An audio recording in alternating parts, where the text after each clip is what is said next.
Hello' মোৰ ছাত্ৰী ছাত্ৰীসকল ইতিমধ্যে তোমালোকৰ অসমীয়া লিপিৰ পৰিচয় ছাবজেক্টৰ পৰা তোমালোকৰ প্ৰথম আৰু দ্বিতীয় চেপ্টাৰটো আলোচনা কৰা হৈছে। আজি তোমালোকক আলোচনা কৰিম তৃতীয় নম্বৰ চেপ্টাৰটো যিটো আছে মালিতা আৰু বাৰমাহী বিলাপ গীত, পুৰাক কথা, জাতীয় মালিতা, বুৰঞ্জীমূলক মালিতা, জনচৰিত্ৰমূলক মালিতা, কাল্পনিক মালিতা, বাস্তৱিক মালিতা, বাৰমাহী বিলাপ গীত। ইয়াৰ পৰা তোমালোকৰ 20 মাৰ্ক আহে তোমালোকৰ ফাইনেল এক্সামত।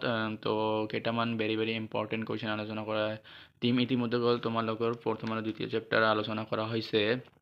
তোমালোকে এইটো চেপ্টাৰ তোমালোকে চাই ল'বা। ভেৰি ভেৰি ইম্পৰ্টেণ্ট কুৱেশ্যনবিলাক এইবিলাক আলোচনা কৰা হৈছে। তো পলম নকৰাকৈ ভিডিঅ'লৈ মানে চেপ্টাৰলৈ লৈ যাওঁ।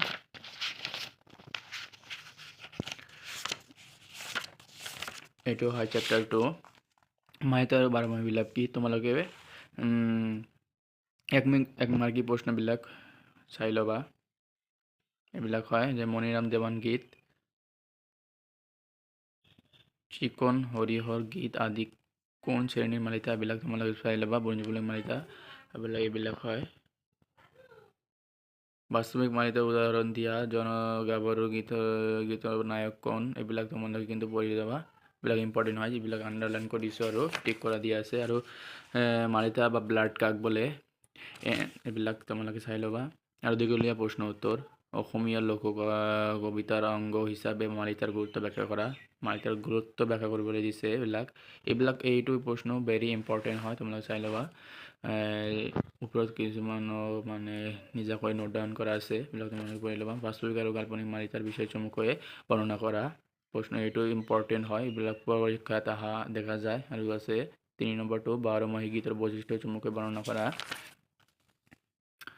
এইটো ইম্পৰ্টেণ্ট হয় যে টকালেখা, বুৰঞ্জীমূলক মালিতা আৰু জনচৰিত্ৰমূলক মালিতা এইবিলাক টকাবিলাক তোমালোকে পঢ়ি যাবা। তোমালোকৰ এই দুটাতো পঢ়িবা, যি দুটা টিক কৰা দিয়া আছে। আৰু লগতে তোমাৰ খ ক গ অংগ 6 নম্বৰ যিটো ইম্পৰ্টেণ্ট লাগে তোমালোকে পঢ়ি যাবা। মই দি আছোঁ, এইবিলাক সৰু সৰু হয়, তোমালোকে এইবাৰকৈ চাই যাবা। তোমালোকৰ ছেশ্যনেল আৰু ফাইনেলৰ কাৰণে তোমালোকৰ নাভাবিবা যে ছেশ্যনেলৰ কাৰণে অলপ পঢ়িলে হ'ব। ছেশ্যনেলৰ কাৰণে তোমালোকৰ ফুল চেপ্টাৰটো কভাৰ কৰিব লাগিব। তো ইতিমধ্যে তোমালোকৰ কিন্তু এইটো চেপ্টাৰ শেষ হৈ গ'ল। তো অহা নেক্সটত তোমালোকৰ চতুৰ্থ কোডটো আলোচনা কৰাই দিম। তো চেনেলটোত নতুন হ'লে চেনেলটো ছাবস্ক্ৰাইব কৰি ল'বা আৰু তোমাৰ বন্ধু বান্ধৱীসকলক চেনেলটো শ্বেয়াৰ কৰি দিবা। ধন্যবাদ।